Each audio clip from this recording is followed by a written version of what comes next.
Mudah-mudahan doa-doa kita dijabah Allah Subhanahu wa taala. Amin ya rabbal alamin. Nah, habisnya nisfu tuh tinggal ngitung hari, Bu. 14 hari atau 15 hari habisnya nisfu. Nah, kita sudah akan memasuki bulan suci Ramadan. Bulan yang di sana Allah Subhanahu wa taala karuniakan banyak hadiah. Banyak Allah Subhanahu wa taala berikan berbagai macam karunia. Katanya Nabi Muhammad sallallahu alaihi wasallam, "Atakum syahrun karim." Sebentar lagi kata Nabi ini, Bu, Nabi khutbah di hadapan para sahabat-sahabatnya. Nabi ngasih tahu tentang kemuliaannya Ramadan. Kata Nabi Muhammad, "Atakum syahrun karim." Akan segera datang kepada kalian semua bulan mulia, bulan suci Ramadan. Awaluhu rahmah wa awsatuhu maghfirah wa akhiruhu itqun minan nar. 10 hari pertama Allah turunkan hujan rahmat. 10 hari yang berikutnya Allah turunkan hujan ampunan. 10 hari yang terakhirnya Allah bagi-bagikan tiket. Tiket apa? Tulisan di tiketnya, bara'atun minan nar, bebas api neraka. Tiap Ramadan tuh kayak gitu. Tiap Ramadan. Ramadan yang lalu juga kayak gitu. Cuman masalahnya nih, apakah kita sungguh-sungguh memanfaatkan waktu kita di bulan suci Ramadan sehingga yang dijanjikan berhasil kita dapatkan? Itu dia masalahnya. Karenanya nih, udah di depan mata kita nih Ramadan, kita mesti mempersiapkan sebagus-bagusnya amal soleh, sebagus-bagusnya hati, agar semua yang dijanjikan di bulan tersebut semoga berhasil kita dapatkan. Semoga berhasil kita dapatkan. Karena Bu, selagi masih ada langit dan bumi, Ramadan masih akan selalu datang lagi dan lagi. Tapi kedatangannya Ramadan gak peduli. Adakah kamu di atas bumi ataukah sudah ke dalam bumi kamu kembali? Maka siapa tahu Ramadan yang kali ini adalah Ramadanmu yang terakhir. Bisa jadi. Jangankan itu, apakah kita nyampe ke Ramadan aja kita belum tahu. Kalau kita disampaikan kepada bulan Ramadan kali ini, siapa tahu ini adalah Ramadan terakhir dalam kehidupan kita. Kita harus persiapkan seindah-indah Ramadan. Kita harus persiapkan, harus meniatkan seindah-indah amal soleh untuk kita bisa lakukan di sepanjang bulan suci Ramadan nanti.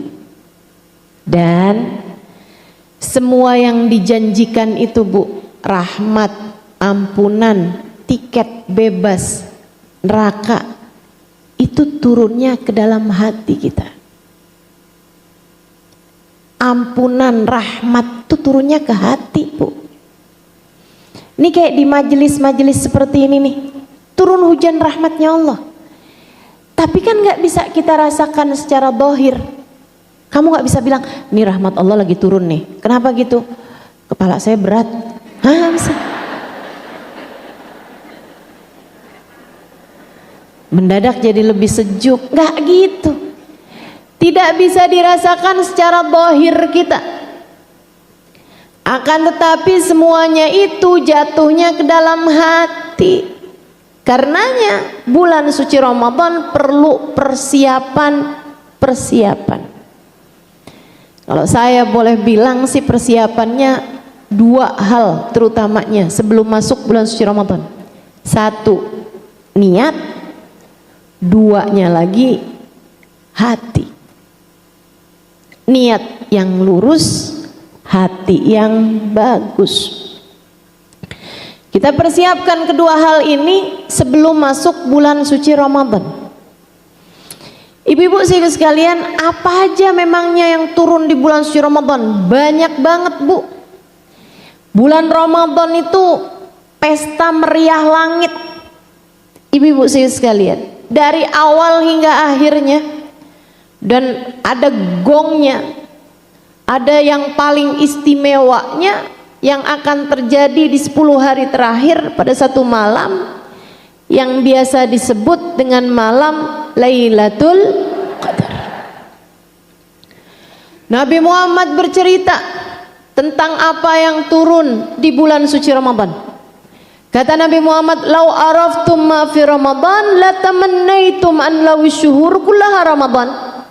Andai kalian tahu apa aja yang Allah bagi-bagikan di bulan Ramadan, kalian akan berharap sepanjang tahun bulan semuanya adalah Ramadan. Nabi Muhammad cerita, kalau terjadi bulan Ramadan tuh apa aja pesta langit yang akan terjadi.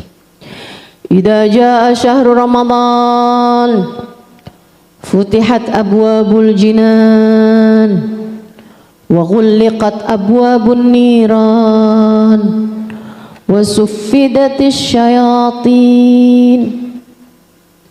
Kata Nabi Muhammad, kalau datang bulan suci Ramadan, pintu-pintu surga terbuka, zahiran wa batinan, hissan wa makna. Kata para ulama, ini terjadi pada dua hal, dua-duanya, zahir batinnya. Artinya pintu surga memang pada dibuka-bukain, itu iya juga. Secara maknawinya, secara artinya adalah bahwa amal-amal ibadah diberi kemudahan. Sesuatu hal yang membuat orang masuk ke dalam surga akan lebih mudah diraih karena pintunya udah kebuka.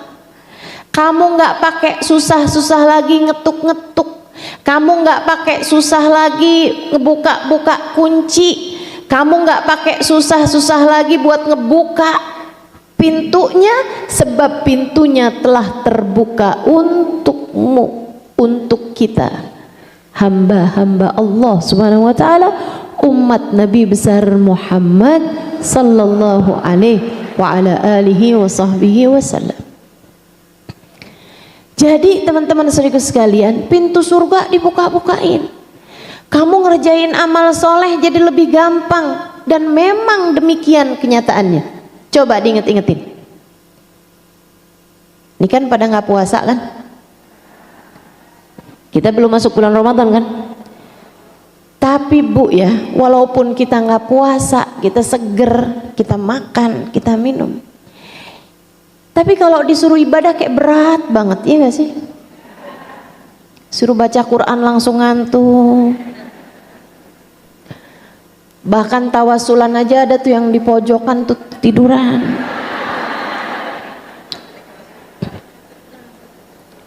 Berat ngerjain ibadah di selain bulan suci Ramadan.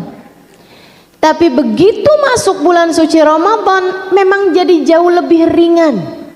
Bu, kita nih kadang-kadang kalau di luar bulan suci Ramadan nambah 2 rakaat doang kayak hitung-hitungan gitu. Betul nggak? Sholat duha kayak berat banget, sholat qobliyah ba'diyah berat. Tapi giliran bulan suci Ramadan tarawih 20 rakaat, hayo aja. Kan begitu? Makna dari futihat abwabul jinan, pintu surga dibuka-bukain.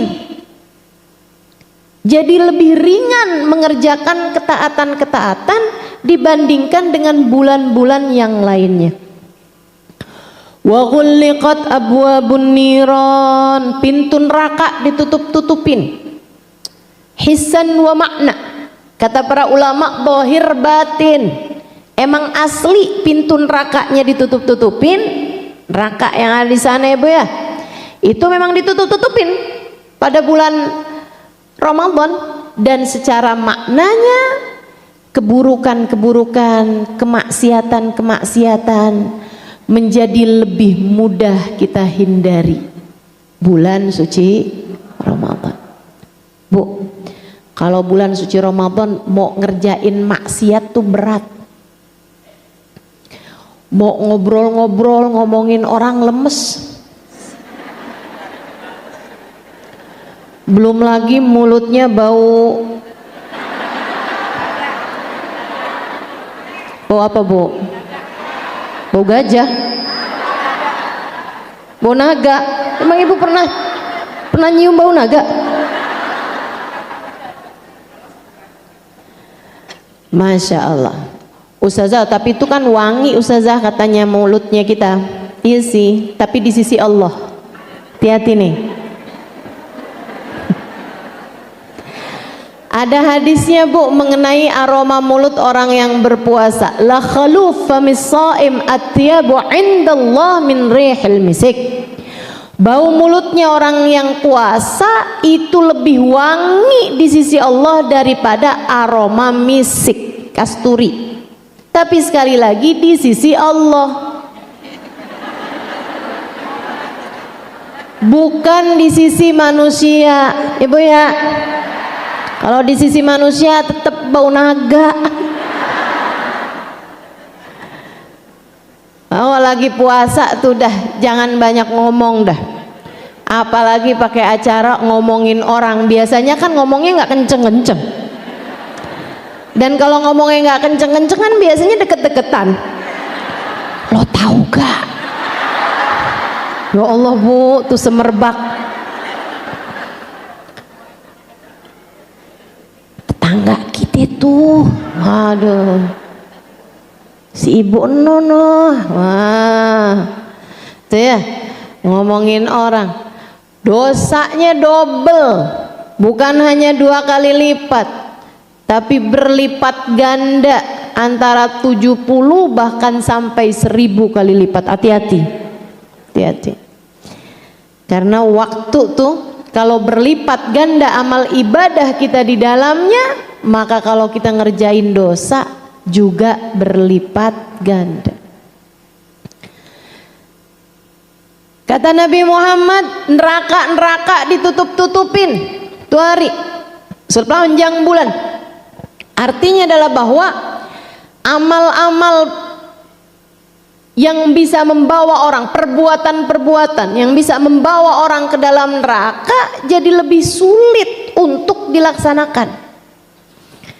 Ibu-ibu yang biasanya suka kepo suaminya ngapain, itu kalau bulan puasa lemes, males.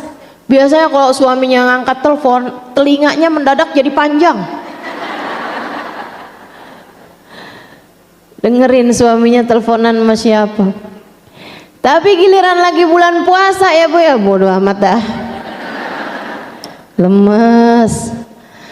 Subhanallah. Ghuliqat abwabun niran, pintu neraka ditutup-tutupin. Wasufidatis syayatin, dibantuin lagi Bu dengan cara setan pada diikat. Beneran Ustazah? Kok kayaknya saya masih berat juga ngerjain taat, saya masih terlambat juga loh Ustazah sholatnya. Ustazah, itu bulan puasa beneran tuh setan-setan pada diikat, kok saya masih marah-marah juga? Ya itu udah aslinya kamu begitu. Setan diikat Bu, cuti, bebas tugas sepanjang bulan suci Ramadan. Jadi jangan ada yang pada suka nyalahin setan kalau bulan Ramadan. Tadi malam saya udah bangun loh, padahal jam 3, tapi saya ke kamar mandi kencing doangan, kagak tahajud. Dasar setan. Kita nyalain setan, padahal udah niat loh kemarinan mau puasa, nggak kebangun pas sahur. Dasar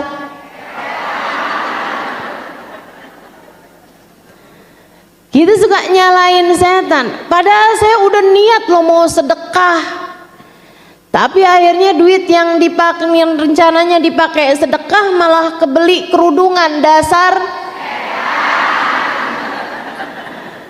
Setan main kita salah-salahin. Ntar kalau bulan Ramadan kamu kayak gitu, kata setan, gua nggak ikut-ikut.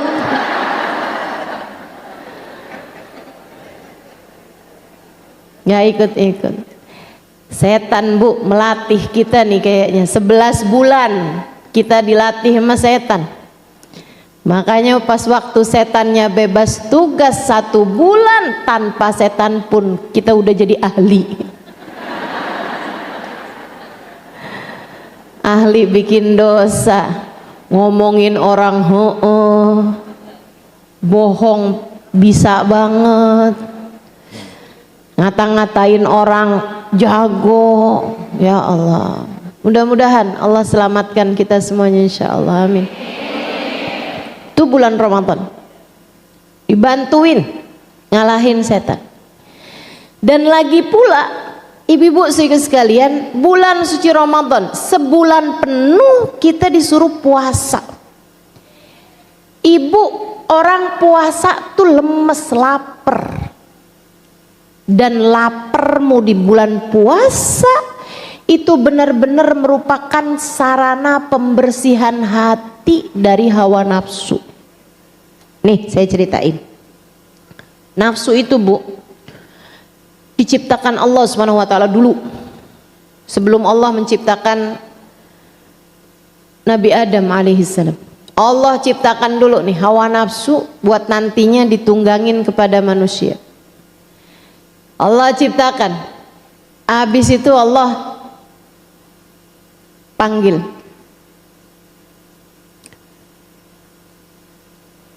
Ditanya sama Allah, ya nafas. Allah panggil nggak mau nyaut Bu, nggak mau datang. Giliran nggak dipanggil dia datang. Nafsu kita tuh. Makanya ibu-ibu tuh kadang-kadang ya, ada sih ada, tapi mudah-mudahan yang di sini nggak ada. Jangan foto ustazah.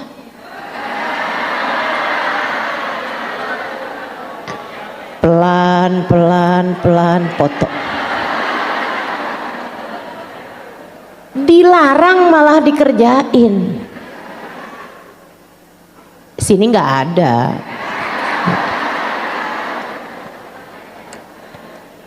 Sini nggak ada. Ditegur sama temennya, lo nggak boleh lo foto ustazah, haram. Dia bilang, lo nggak dengerin tadi pengumuman panitia? Iya kan panitianya bilang dilarang keras, kan saya pelan-pelan.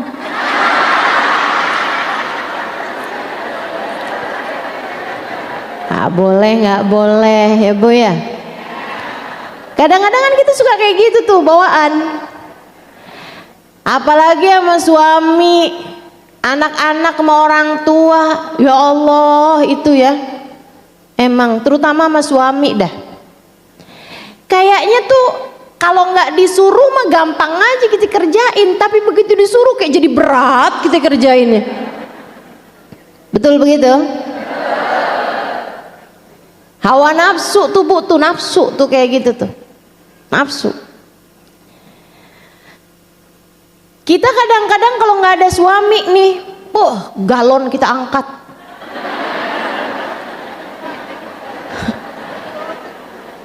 Lampu mati kita hidupin. Ya Bu kan?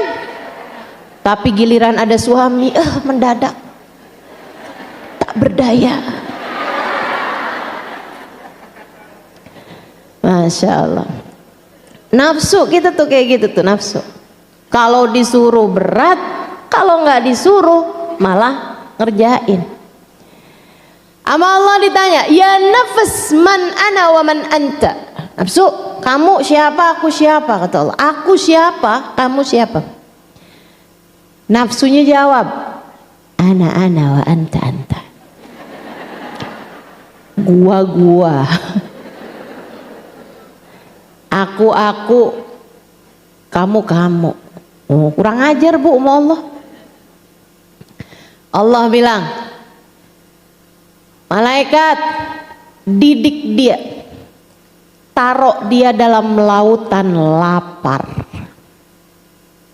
Nafsu dibawa Bu malaikat. taruh lautin lapar, sampai lemes, gak ada tulangnya, lemes banget tuh, kelaparan banget. Ama Allah panggil, nah ya nafas ta'al, nafsu mari, datang tuh nafsu, tanya sama Allah, man ana wa man anta, aku siapa, engkau siapa? Nafsunya bilang, anta rabbi wa ana abdu, kau adalah Tuhanku, aku adalah hambamu. Jadi nurut sesudah dibikin lapar. Kita kayak gitu juga. Kalau dalam hidup kita nih kita nggak pernah lapar, Bu, hawa nafsu kita semakin menjadi-jadi. Ngerasa yang paling bener, ngerasa semuanya salah. Kayaknya surga cuman buat gua doang nih. Kalau ngelihat ibu-ibu yang lain, mau kerudungannya kurang lebar,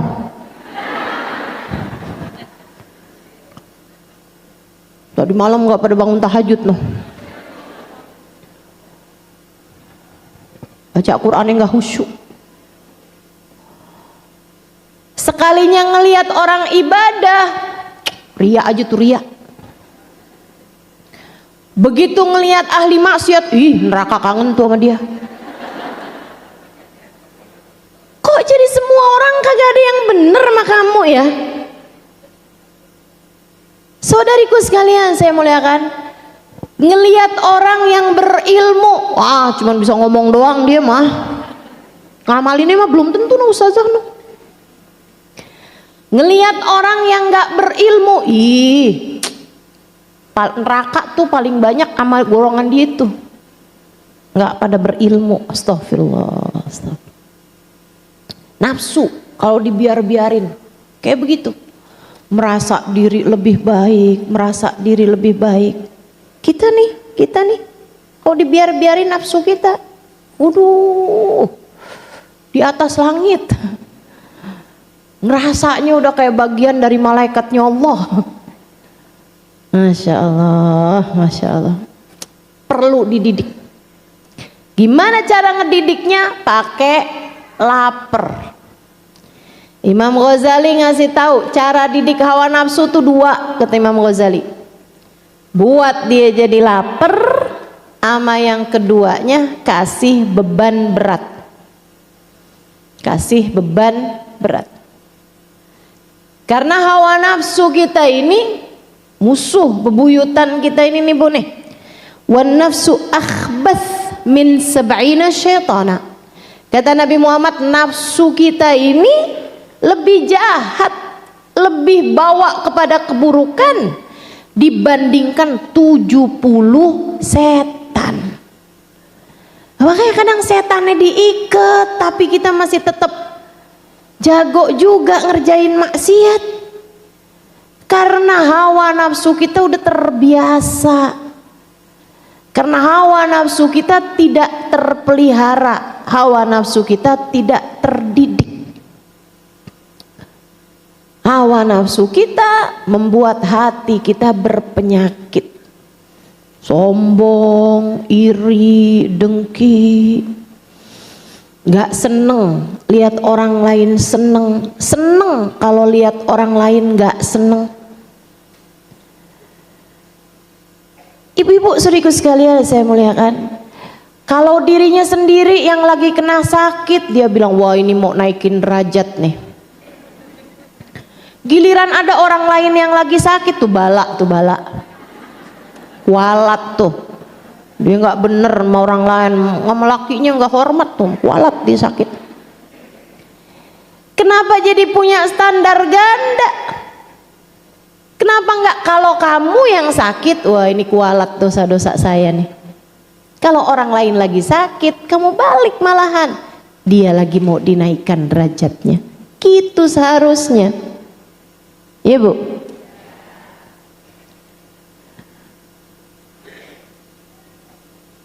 Kalau lagi berbuat dolim sama orang lain, kita bilangnya dia pantas mendapatkannya. Tapi giliran kita yang lagi didolimi, lihatin Allah akan balas keburukan dia. Lah, saudariku sekalian yang saya muliakan, hawa nafsu kita nih, katanya Allah membahasakan ucapannya Nabi Allah Yusuf alaihissalam, wa ma ubarri'u nafsi innan nafsa la ammaratun bisu. Aku tidak akan biarkan hawa nafsuku, sebab hawa nafsu akan mengajak kepada keburukan. Saudaraku sekalian, jadi Imam Ghazali diajarin hawa nafsu kamu tuh biar tunduk. Sebab nafsu kita nih Bu, kebanyakannya nih masih ammarah bisu, ngajakin kita kepada keburukan aja. Bu, coba saya tanya, jawab jujur. Kalau kamu ditanyain senengan mana? Nonton TV atau baca Quran? Jujur ya, jujur.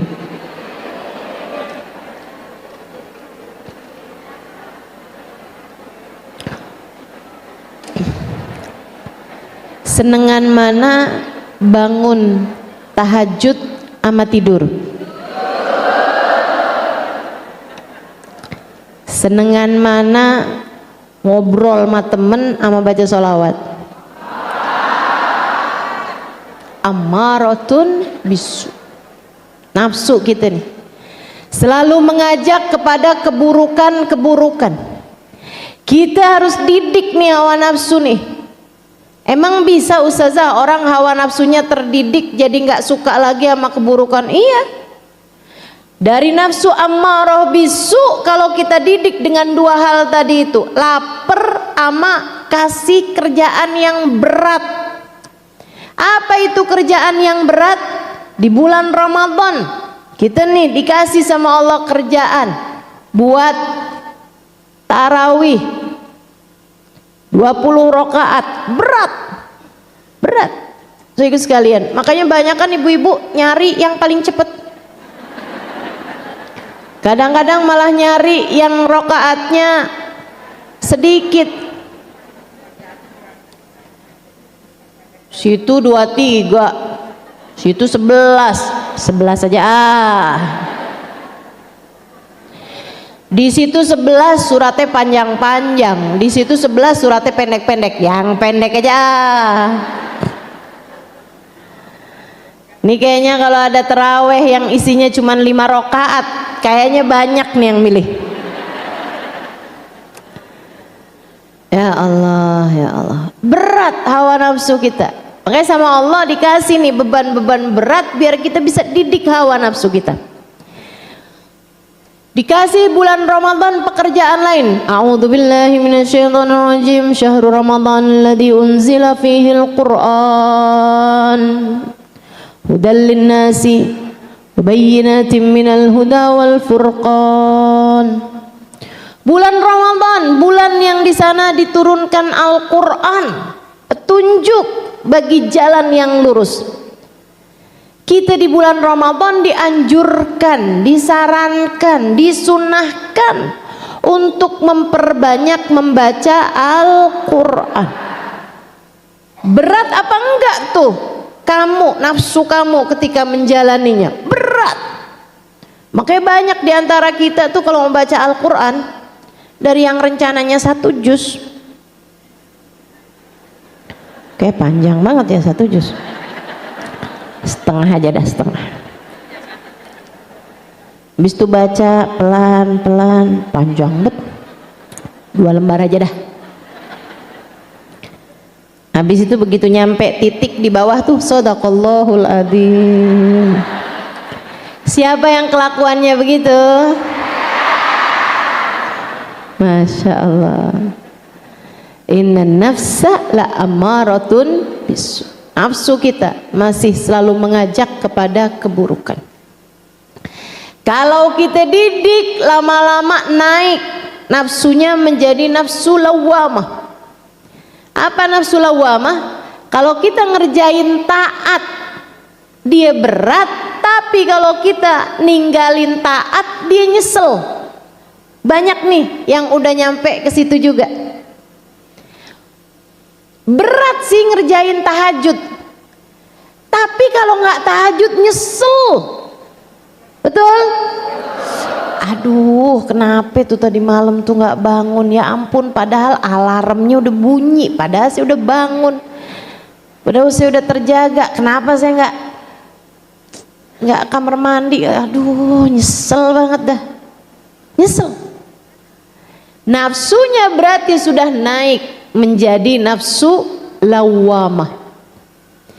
Kalau dididik terus dengan dua hal tadi itu, cara ngedidiknya, lapar sama dikasih pekerjaan berat yang mudah-mudahan akan dapat kita laksanakan di bulan Ramadan nanti. Dua hal ini ya, laparnya biar dapat, sama mengerjakan beban-beban beratnya juga biar dapat. Amin. Mudah-mudahan Allah bantu kita biar puasanya bagus, biar dikasih sehat, puasanya kuat, tarawihnya juga biar nggak ada yang bolong-bolong, baca Qur'annya juga biar dapat banyak. Pendidikan buat naikin nilai kita di sisi Allah Subhanahu wa Ta'ala, mempersiapkan rahmat Allah, karunia Allah biar turun di hati kita. Saudaraku sekalian yang saya muliakan, nanti dari lawamah kalau terdidik terus bagus bisa naik kepada nafsu mutmainnah. Kayak apa tuh orang yang nafsunya mutmainnah? Orang yang nafsunya mutmainnah, orang yang nggak tertarik lagi sama dosa, senengannya cuman ngerjain ibadah, senengannya ngerjain taat. Ibu-ibu saudaraku sekalian yang saya muliakan, ada bu, saya ketemu sama orang-orang yang senengannya ngerjain taat. Saya ketemu sama orang-orang yang candunya sama ibadah. Saya ketemu sama orang-orang yang nggak tertarik sama dosa, nggak demen ngomongin orang, nggak suka ngomong yang keras, kasar, marah, nggak pernah. Ketemu saya, ketemu. Ibu-ibu sekalian saya muliakan, saya sampai dengan sekarang, ketika umi saya meninggal dunia, saya nggak pernah tahu umi saya ngomong sesuatu yang keras atau kasar. Nggak pernah tahu saya. Nggak pernah tahu. Umi saya antara ngomong enak atau diem. Nggak ada ceritanya. Nggak ada ceritanya. Dan itu disaksikan oleh mantan pembantu rumah tangga kami. Ikut sama keluarga kami hampir 20-an tahun. Dia bilang, sampai saya keluar dari rumah kalian karena pengen punya suami lagi dan ngurusin anak-anak. Dia bilang sampai itu saya nggak pernah, telinga saya dengar kalimat dari umi yang menyakiti hati saya. Gak pernah. Abah saya, suaminya, barengan sama umi hampir 50 tahun. Dari nikah sampai umi meninggal. Kata Abah, sampai umi meninggal, Abah gak pernah dengar umi mengatakan sesuatu hal yang menyakiti hati Abah. Ada orang-orang yang gak tertarik sama dosa, yang nggak kayak kamu bawaan pengen marah-marah mulu, sampai suaminya kayak berasa, ya Allah saya nih kalau di rumah kayak ada dalam scene film horor. Suaminya sampai nggak tertarik nonton film horor, katanya semenyeram-menyeramkannya hantu, istrinya jauh lebih menyeramkan. Serem bener. Saudaraku sekalian yang saya muliakan, ada orang-orang yang senengnya ngerjain taat, ada. Bu, saya ceritakan Hubabah Zahra, ibunda guru saya Sayyidil Habib Umar bin Hafid di kota Tarim, Hadramaut, Yaman, meninggal dunia di masa Covid. Masa Covid kemarin tuh, baru berapa tahun meninggal dunia, tahun 2020 apa ya gitu ya, apa 2021 gitu beliau meninggalnya. Ibu-ibu sekalian, Hubabah Zahra, Bu, saya nulis buku Bidadari Bumi 2. Salah satunya saya tulis tentang Hubabah Zahra. Di masa saya nuliskan itu, baru beberapa bulan Hubabah Zahra meninggal.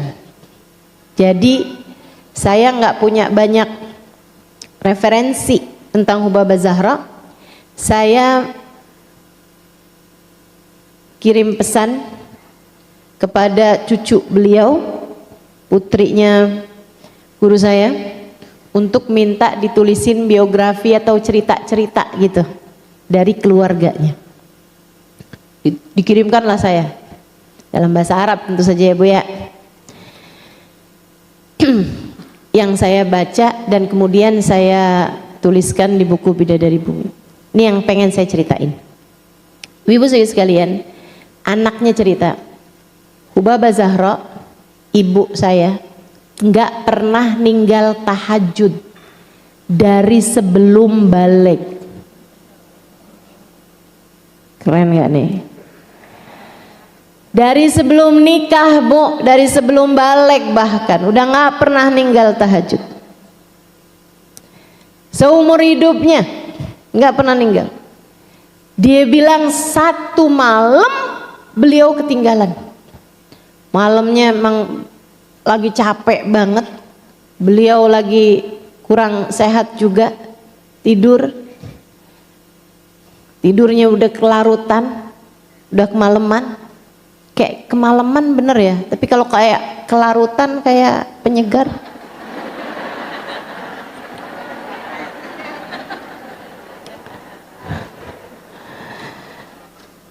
Beliau tidur terlampau malam, jadi beliau bangun di saat azan subuh terdengar. Ini cerita putri beliau.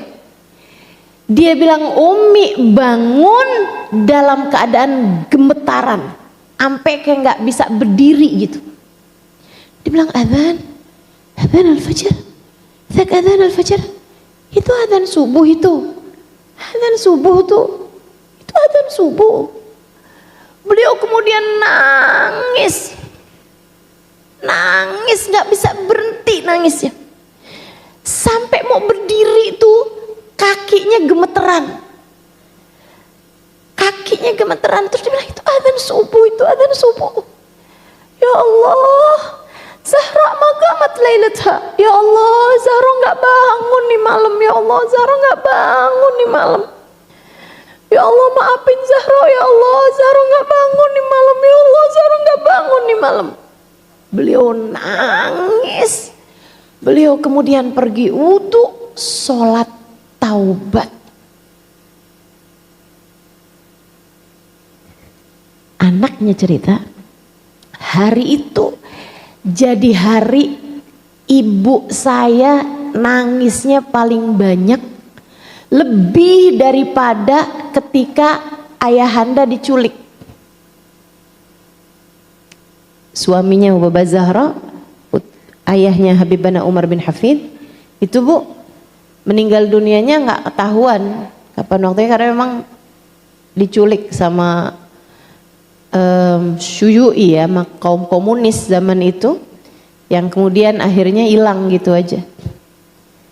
Itu katanya putrinya, Umi saya nangisnya ketinggalan tahajud lebih daripada nangisnya saat suaminya diculik.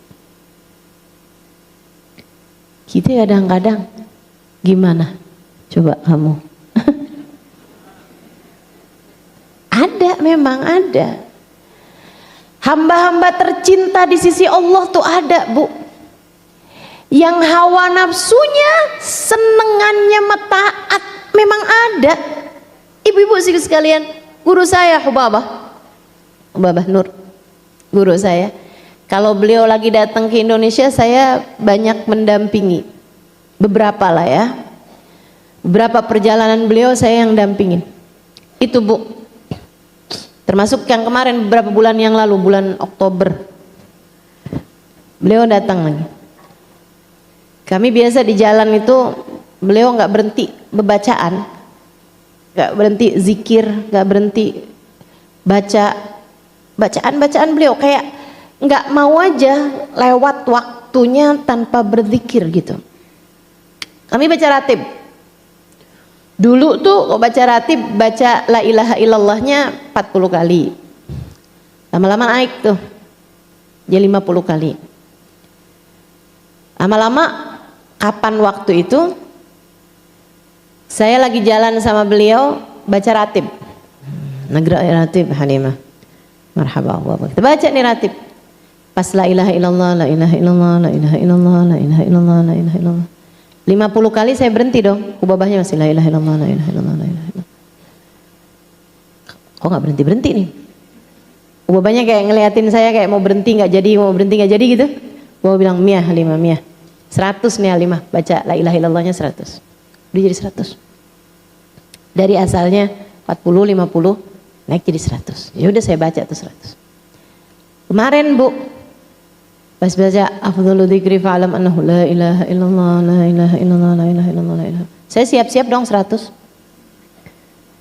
Begitu 100 selesai, saya mau lanjutin kan gitu. Hubabahnya la ilaha illallah, la ilaha. Alaf Halimah 1000. Hamba-hamba tercinta di sisi Allah. Rijalun, kata Allah dalam Al-Quran, a'udzubillahi minasyaitonirrajim. Rijalun la tulhihim tijaratun wala bai'un an dzikrillah. Ada hamba-hamba Allah Subhanahu wa taala di atas muka bumi ini yang urusan dunia mereka, dagang, bisnisnya tidak menghalangkan mereka dari zikrullah, dari mengingat Allah Subhanahu wa taala. Hati mereka selalu hidup dengan mengingat Allah. Bahkan di dalam kitab Hadrah Basaudan, ketika menyebutkan tentang hamba-hamba tercinta di sisi Allah, beliau menyebutkan satu kata-kata, lima lahum syahwah illa li dzikrillah masyayihil hadrah salana nadrah bijahi ahlillah yamhud dzunuballah. Ibu-ibu sekalian, para wali-walinya Allah, hamba-hamba tercinta di sisi Allah, para kekasih-kekasih Allah, hawa nafsu mereka sudah mutmainnah, hawa nafsu yang tenang. Lima lahum syahwah, mereka udah nggak punya syahwat, nggak punya keinginan, nggak punya selera illa lidzikrillah, kecuali untuk zikrullah. Selera mereka zikir Bu, selera mereka nggak kayak kita bakso.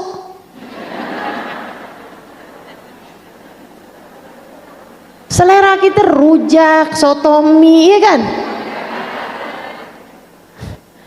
Masya Allah, Masya Allah. Jauh bener gitu antara kehidupan mereka sama kehidupan kita. Ini yang beda apanya sih? Ibu-ibu sekalian, yang beda nafsunya. Lah kenapa nafsu kita nih jadi kayak gini nih Ustaz? Emang bawaan lahir apa gimana nih? Enggak, karena kamu tidak mendidiknya. Kalau hawa nafsu kita dididik, maka hawa nafsu kita bisa tunduk jadi hawa nafsu yang mutmainnah. Senengannya ngerjain taat, nggak tertarik sama dosa. Antara dipuji sama dicaci nggak ada bedanya. Hati mereka biasa-biasa aja. Ngelihat orang bisa husnudzon, ngelihat siapapun hatinya bisa selalu berisi kasih sayang. Mereka bahkan kepada penjahat paling laknat sekalipun, mereka selalu dapat memandangnya dengan pandangan penuh rahmat. Hamba-hamba tercinta di sisi Allah Subhanahu wa taala. Jalla jalaluhu wa ta'ala azamatuh. Ibu-ibu sekalian, saya ceritain guru saya, Habib Umar bin Hafid. Ada orang ngakuin tanah jadi tanahnya dia, Bu. Tanah itu udah terkenal, tanah punyanya keluarganya Habib Umar. Dan itu tanah memang tanahnya beliau. Surat tanahnya apa semuanya. Tapi tiba-tiba mendadak ada orang ngakuin tanah itu jadi tanahnya dia. Habib Umar dengar selentingan-selentingan gitu. Dia ngomong-ngomong sama orang, tuh tanah sebenarnya punyanya saya. Saya dapat dari bapak saya dikasih sama kakeknya Habib Umar, begini begitu segala macam. Satu hari tuh orang datang ke rumah Habib Umar. Yang bukain putra beliau, Sayyid Salim, yang cerita ini. Ibu ya, bukain pintu, di depan pintu ada laki-laki tua yang memang ngakuin tanah itu punyanya dia. Jadi kemudian kabarin ke abahnya. Abahnya bilang, ya suruh masuk deh kalau gitu. Habib Umar temuin dia. Ya ahla wa sahla marhaba, silahkan masuk, duduk silahkan. Sayyid Salim suruh bikinin minum. Kedengeran tuh obrolan, ngasih tahu bahwa laki-laki ini bilang, itu tanah yang ada di sebelah sana tuh, itu sebenarnya tanah punya aneh tuh. Aneh dapetin tuh dari si ini, ngomong-ngomong dah pokoknya. Udah saksinya tuh waktu itu, cuman saksinya udah meninggal, jadi dia nggak bisa bilang. Udah tuh ngakuin tanah itu sebagai tanah beliau. Habib Umar, Bu, nemuinnya senyum, marhaba. Ini orang dengan hati yang mutmainnah ya, Bu ya. Saya cuma mau ngasih tahu aja, di atas muka bumi ini nggak sama, nilai kita tuh nggak sama. Kalau kamu pengen naikin hawa nafsu kamu, biar jadi hawa nafsu yang tenang, yang nggak marahan, yang nggak protesan, yang nggak suka bertengkar, yang selalu damai hatinya, yang mudah memaafkan kesalahan orang, yang nggak jahat sama orang. Kalau kamu pengen hawa nafsumu nggak tertarik sama dosa, tertariknya sama taat. Kalau kamu pengen jadi orang yang kayak beginian, ini bulan Ramadan adalah bulan kita mendidik hawa nafsu kita, biar hawa nafsu kita bisa jadi kayak begini nih ya, kayak orang-orang yang saya ceritakan ini. Bu, habisnya udah Habib Umar dengerin, marhaba, kata Habib Umar, baik. Oke. Beliau kemudian masuk ke dalam rumah, keluar bawa surat tanah yang itu tuh yang diakuin itu. Putranya cerita, saya pikir nih Habib Umar bakalan bilang, iya tanah itu kamu ngakuin, tapi ini tanah suratnya sama saya, ketulisnya juga emang abah saya, jatuhnya ini emang tanahnya emang tanah kami, ini bukti-buktinya. Dikirain mau begitu. Ternyata Bu, begitu nyampe di sana, Habib Umar ngasihin tuh surat sama dia. Seraya mengatakan, jadi itu tanah punya Bapak. Maaf ya Pak ya, selama ini suratnya ada sama saya. Ya saya balikin dah. Pak, kalau ternyata surat itu, ternyata tanah itu adalah punya Bapak, maafkan kami, selama ini suratnya ada sama kami. Kalau ternyata tanah itu sebenarnya adalah tanah saya, dari keluarga saya, dengan ini saya halalkan buat Bapak. Kasihin sama Habib Umar, kasihin. Kalau memang punya kamu, nih ambil. Kalau emang punya saya, dengan ini saya kasihkan sama kamu. Bu, senangnya Bu, penangis tuh orang. Pelukin Habib Umar, salamin ini itu, pulang. Tinggal anaknya aja bengong lah. Anaknya protes, Abah kenapa dikasihin tuh tanah, Bah? Kan tanah itu punya kita. Habib Umar bilang, Salim, menurut kamu, Abah kamu ini kiranya mau apa? Kalau di akhirat nanti Allah bilang, oh ini dia nih Umar bin Hafid yang waktu di dunia rebutan tanah. Saya nggak mau jadi orang yang nanti di hari akhirat Allah akan bilang saya sebagai orang yang rebutan dunia waktu di dunia. Ada hamba-hamba tercinta di sisi Allah, Bu, gak punya ketertarikan sama urusan dunia, sebab hati mereka penuh dengan Allah. Mereka faham arti walal akhiratu khairul laka minal ula. Sungguh akhirat jauh lebih penting bagimu daripada kehidupan dunia ini, Bu. Dan ini tuh bukan masalah, ya mungkin ya karena dia punyanya banyak jadi nggak apa-apa kali. Ibu nggak gitu, Bu, nggak gitu. Masalahnya nggak gitu. Orang tuh kalau hatinya memang nggak terlalu sama urusan dunia, dia ringan aja sama dunianya. Tapi orang, Bu, yang hatinya dipenuhin sama dunia, ya Allah, Bu, biar punyanya miliaran, disuruh sedekah 100.000, 200.000 aja mikirnya panjang banget. Udah mikir panjang akhirnya batal. Ya Allah, ya Allah. Kayak siapa yang kayak begitu? Kalau suruh sedekah kayak disuruh ngeluarin separuh nyawa. Berat banget. Terlalu kecintaan kita nih sama dunia nih, hati kita nih. Padahal kita tahu juga, Bu, begitu mati nggak ada dunia yang kita bawa, betul? Dan kita tahu juga kematian ini nggak bakalan lama lagi datang pada kita, betul? Tapi kita nih masih punya hawa nafsu berantakan kayak begini nih. Gimana caranya biar hawa nafsu kita terdidik, biar hati kita pantas untuk bisa mendapatkan rahmatnya Allah, buat bisa dapetin kasih sayangnya Allah, buat mendapatkan apa yang akan Allah SWT bagikan pada bulan suci Ramadan nanti. Yuk jadikan Ramadan ini sebagai sarana pendidikan buat hawa nafsu kita. Caranya, satu, puasa yang lapar. Puasa memang lapar, Ustazah, iya.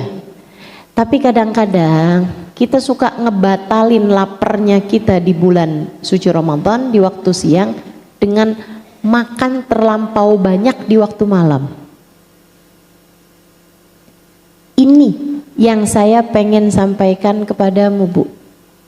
Kamu kalau kepengen nilaimu naik di sisi Allah, kita nih kalau kepengen nilai kita naik di sisi Allah, biar ngerjain taat nggak seberapa berat, biar bawaan nggak pengen marah-marah mulu, biar hidup nggak dikuasai sama hawa nafsu, biar cinta kita, ambisi kita terhadap dunia bisa lebih turun lagi gitu, turun. Biar kita nih lebih berbekal menuju akhirat, biar kita lebih ringan langkah kita menuju surga, kita mesti didik nafsu kita. Caranya, jagain laparmu di bulan Ramadan bahkan di waktu malam. Ya gimana nih Ustazah? Gak pakai buka apa? Ya, pakai. Buka puasa mah harus. Sekalian. Jangan kebanyakan makan di waktu malam. Ya. Kalau kamu puasa dari subuh sampai ke maghrib, tapi giliran waktunya maghrib makanan dari ujung ke ujung kamu embat semuanya, sampai kamu kekenyangan. Ibu-ibu sekalian, itu namanya bukan puasa, jamak takhir waktu makan. Bukan puasa tuh namanya. Puasa itu meninggalkan makan, Bu, namanya puasa, ninggalin makan. Makan siangnya ditinggalin. Jadi gimana nih mestinya? Ibu-ibu sekalian saya muliakan, waktunya buka, ikutin anjurannya Nabi. Nabi ngasih kita pelajaran-pelajaran, Bu, buka puasa, buka pakai kurma. Saya tahu puasa itu antara lapar sama hausnya gedean laparnya. Pasti yang kebayang-bayang saat buka puasa itu minuman dingin glek gitu kan, iya kan, kebayangnya gitu.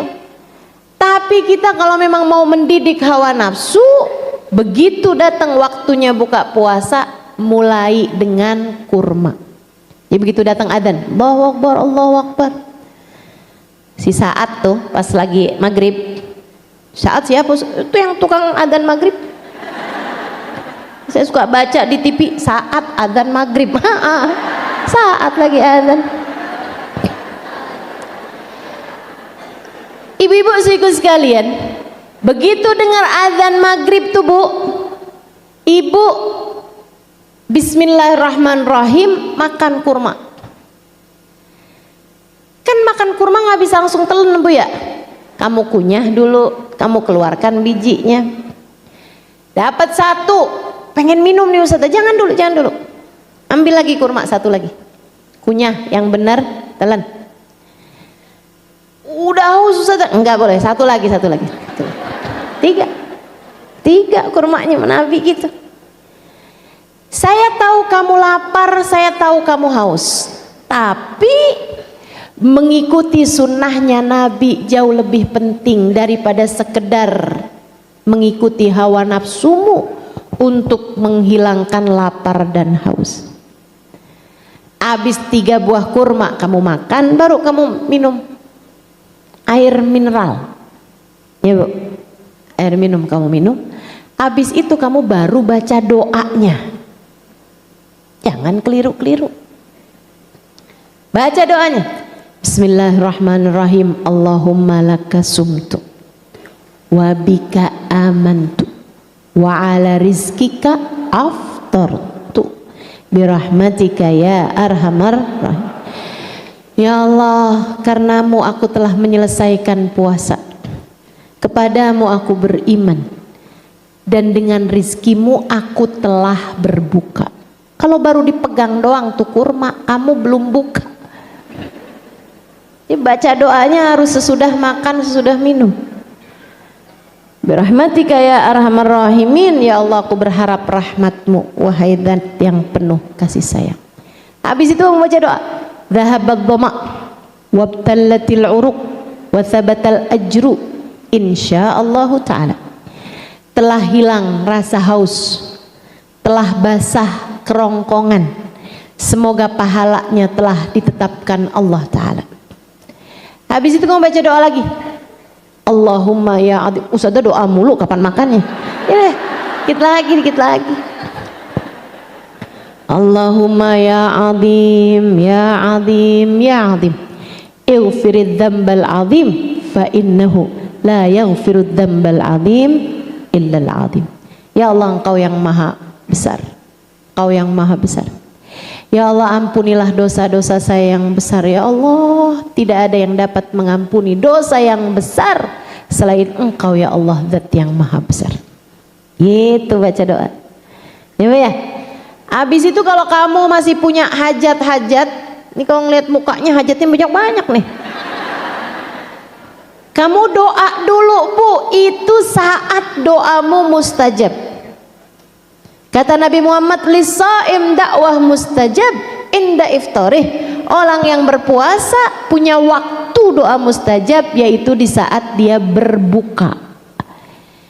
Udah doa, Fatihah gitu kan, baru tuh kamu makan. Bu, karena kamu kepengen mendidik hawa nafsumu, jangan turuti hawa nafsu. Jangan suka nabung makanan dari pagi. Hari ini saya kepengennya makan apa ya? Lah kan mau ngedidik hawa nafsu, mau nahan hawa nafsu, bukan mau ngikutin hawa nafsu. Pantesan ya Ustazah, kemarin-kemarin kita puasa Ramadan tapi keadaan kita kayak gini-gini aja. Iya, itu bisa jadi itu sebabnya. Makanya kita kepengen nih bikin nih bulan Ramadan kali ini terapi hawa nafsu kita, biar kita bisa naik tingkatannya jadi orang yang lebih tertarik sama ibadah dan gak tertarik sama dosa, lebih tertarik sama akhirat daripada sekedar sesuatu yang sifatnya dunia yang akan segera kita tinggalkan ketika kita mati nanti. Ibu-ibu sekalian saya muliakan, jadi Bu, Buka puasa ala kadar aja. Habis itu sholat maghrib, ba'diyahnya, kan begitu ya. Nah habis itu makan. Kata Imam Ghazali, kalau kamu makan malam nih, makan di saat buka puasa, maksudnya udah waktunya buka puasa kamu makan, jangan lebih dari yang biasanya kamu makan di waktu malam. Jangan lebih, ya udah segitu aja udah. Apalagi kita nih Bu nih, yang kayaknya emang juga nggak punya kelebihan dalam diri kita selain kelebihan berat badan sama kelebihan dosa. Ya Allah, jangan ngikutin hawa nafsu baik secara jumlah makanan ataupun menu makanan. Guru saya malah ngajarin, ada kiai guru saya di Indonesia, Jawa, ngajarin sama saya, kalau lagi pengen bukanya minum es, jangan kasih es, kasih minuman panas aja. Kalau lagi kepengennya sama bakwan, jangan kasih bakwan,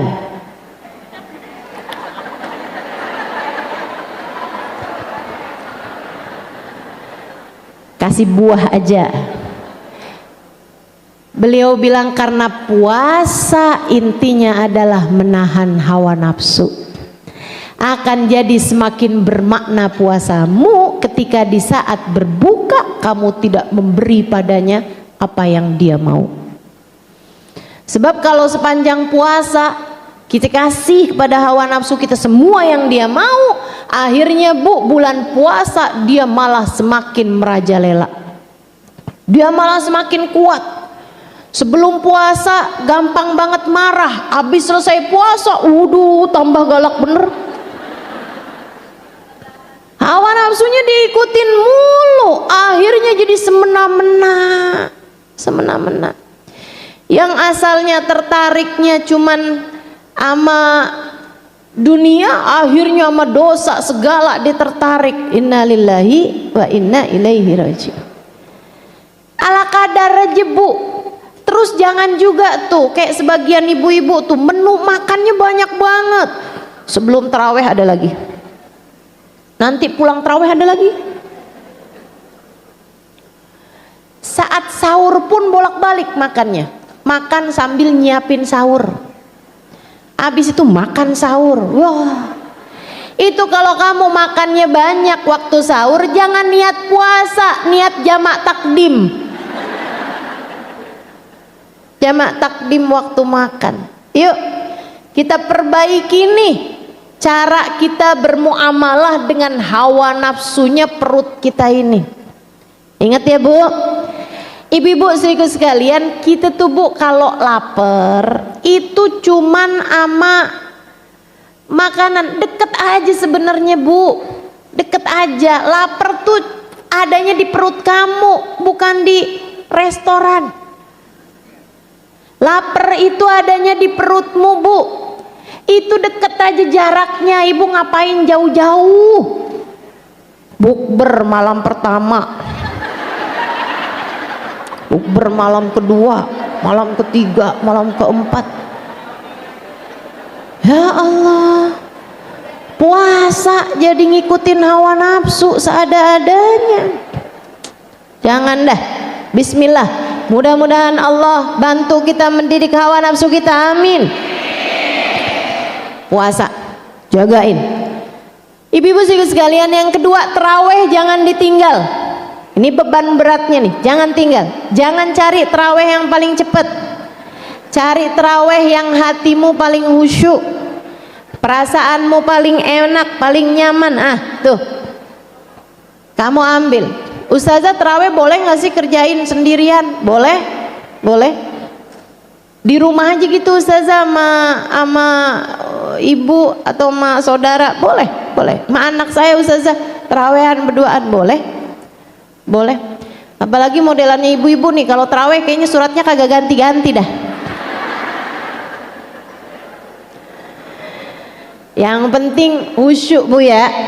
Insya 20 rakaat terawih, kemudian witir. Witirnya ya seenggaknya 3 deh, kalau bisa lebihin. Ustazah kalau saya udah witir 3 nih Ustazah, terus kan bangun tuh kan mau siapin sahur, tapi sebelumnya saya mau sholat dulu, boleh gak sholat witir? Boleh. Usolli sunnah rok'atain minal witir, ya Allah saya mau sholat lagi nih tambahan 2 rakaat sholat witir. Ntar habis salam kamu tambahin lagi, kan udah 3 tuh, berarti kalau paling banyaknya witir kan 11, kamu boleh nambah 4 kali salam sama dengan 8 rakaat. Jadi kamu punya sholat sunnah witir 11 rakaat. Ibu-ibu sekaligus sekalian yang saya muliakan, saya pernah tinggal di Tarim Bu, orang kalau terawehan Habib Umar bin Hafid ngimamin teraweh 20 rakaat baca 2 juz Al-Quran. Terus nanti Bu yang witirnya, kecuali yang 3 itu memang baca sabihisma, kuliah, kulhu dan al-muawwidatin, yang 8 rakaatnya itu baca 1 juz Al-Quran. Jadi di terawehnya doang udah baca 3 juz Al-Quran, teraweh mau witir.